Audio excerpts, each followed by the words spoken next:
வணக்கம். கடகராசி ஆனி மாத ராசி பலன்கள். கடகராசி என்பது புனர்பூசம், பூசம், ஆயுள்ய நட்சத்திரம் அடங்கிய ஒரு ராசி. கடகராசிக்காரர்களுக்கு ஆனி மாதத்தில் கிரகங்கள் தரக்கூடிய பலன்களை பற்றி தெரிந்து கொள்வதற்கு முன்பதாக சந்திராஷ்டம தினங்களை தெரிந்து கொள்வது இந்த காலகட்டங்களில் உங்களுக்கு மிகவும் உதவியாக இருக்கும். காரணம், அவசரம், ஆவேசம், எதையாவது செய்து முடிக்க வேண்டும், பிரச்சனைகளிலிருந்து மீண்டு வர வேண்டும் என்கின்ற உள்நோக்கத்துடன் தினமும் கடினமாக உழைத்து கொண்டிருக்கக்கூடிய கடகராசிக்காரர்களுக்கு சந்திராஷ்டம தினங்களாக 25/6/2024 ஆனி மாதம் 11ஆம் தேதி செவ்வாய்க்கிழமை இரவு 4:16 கும்பராசியில் சந்திர பகவான் சஞ்சாரம் செய்யும்போது சந்திராஷ்டம தினங்களாக இருக்கும். 2.25 நாட்கள் பொறுமை, மிக கவனமாக இருக்க வேண்டும்.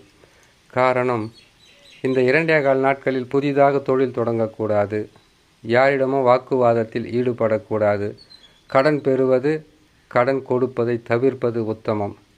வண்டி வாகனங்களில் மெல்லமாக செல்வது மிகவும் அவசியமாக இருக்கும். சந்திராஷ்டம தினங்களிலிருந்து விடுபடக்கூடிய நாட்களாக 28/6/2024 ஆனி மாதம் 14ஆம் தேதி வெள்ளிக்கிழமை பகல் 2:51 மீன ராசியில் சந்திர பகவான் சஞ்சாரம் செய்யும் போது சந்திராஷ்டம தினங்களிலிருந்து விடுபடக்கூடிய நாட்களாக இருக்கும். இம்மாதத்தில் கிரகங்கள் அமர்ந்த பலன்களை பற்றி தெரிந்து கொள்ளலாம். கடகராசிக்காரர்களுக்கு சுக்கிரன், சூரியன், புதன் 12ஆம் ராசியில் அமருவது, 12இல் 3 கிரகங்களும் அமருவதால் பாதகம் இருக்காது. குடும்பத்தில் குழப்பங்கள் நிறைந்திருக்கும், தேவையில்லாத பிரச்சனைகள் இருக்கும். இருந்தாலும் இறைவனின் அருள் என்பது கட்டாயமாக உங்களுக்கு 3வது மனிதர்கள் செய்யும் தொழில், உங்களுடைய அறிவாற்றல், இவைகளால் வெற்றி பெறுவதற்குண்டான வழி இருக்கும். பிரச்சனைகள் குறைந்திருக்கும். நோய் பிரச்சனை எதுவாக இருந்தாலும் சற்று உங்களுக்கு இளைப்பாறுதலும், பிரச்சனையிலிருந்து விடுபடுவதற்குண்டான வழியும் கட்டாயமாக கிரகங்கள் தரும். குரு பகவானை பொறுத்தவரையில் 11ஆம் இடத்தில் இருப்பது உபஜயஸ்தானத்தில். ஒவ்வொரு நட்சத்திரத்திற்கும் 11ஆம் இடத்தில் குரு பகவான் வந்தால் நற்பலன்கள் என்பது அதிகரிக்கும். குடும்பத்தில் சுப நிகழ்ச்சிகள் நடக்கும். உங்களுக்கு இதுநாள் வரையில் எதிர்ப்புகளை தெரிவித்தவர்கள் இனிமேல் உங்களுக்கு ஆதரவு கரம் நீட்டுவார்கள். திடீர் தனலாபங்கள் கிடைக்கும். அதனால் பெரிதளவு நற்பலன்கள் என்பது சுமைகளை குறைப்பதற்குண்டான உதவியாகவும் கடன்களை அடைப்பதற்குண்டான வழியாகவும் இருக்கும். கடகராசிக்காரர்கள் இப்பொழுது நற்பலன்கள் கிடைத்தாலும் அஷ்டம சனி இருக்கும்போது நற்பலன்களை தடுப்பதற்குண்டான வாய்ப்புகள் இருக்கும். அதையும் மீறி குரு பகவானால் உங்களுக்கு நல்ல பலன்களும் தனலாபங்களும் ஒற்றுமையும் சந்தோஷமும் நிலவும்.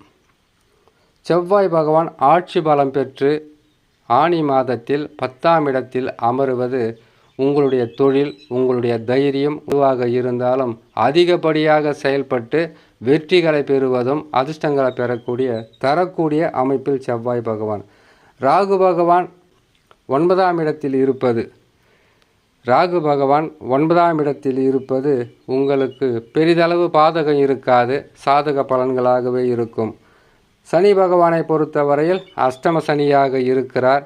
அஷ்டம சனி என்பது சில கஷ்டங்களும் நஷ்டங்களும் கொடுப்பார். இது உங்களுடைய அதிகப்படியான நம்பிக்கையால் உங்களுக்கு நீங்களே செய்து கொண்டு சில பிரச்சனைகளாக இருக்கும். நம்பிக்கை என்பது ஒருவரை நாம் அதிகமாக நம்பினால் அவர்களால் வரக்கூடிய பாதகம் என்ன என்பதை உங்களுக்கு தெளிவுபட செய்வார் சனி பகவான். கேது பகவான் 3ஆம் இடத்தில் இருப்பது உங்களுக்கு இறை நம்பிக்கை, கடவுள் வழிபாடு, அது மட்டும் இல்லாமல் குலதெய்வ வழிபாடு செய்து வந்தால் கஷ்ட நஷ்டங்கள் துன்பங்கள் எதுவாக இருந்தாலும் விலகி நற்பலன்களை தரும் என்று சொல்லி இன்னொரு நல்ல பதிவில் உங்களை நான் சந்திக்கிறேன். நன்றி, வணக்கம்.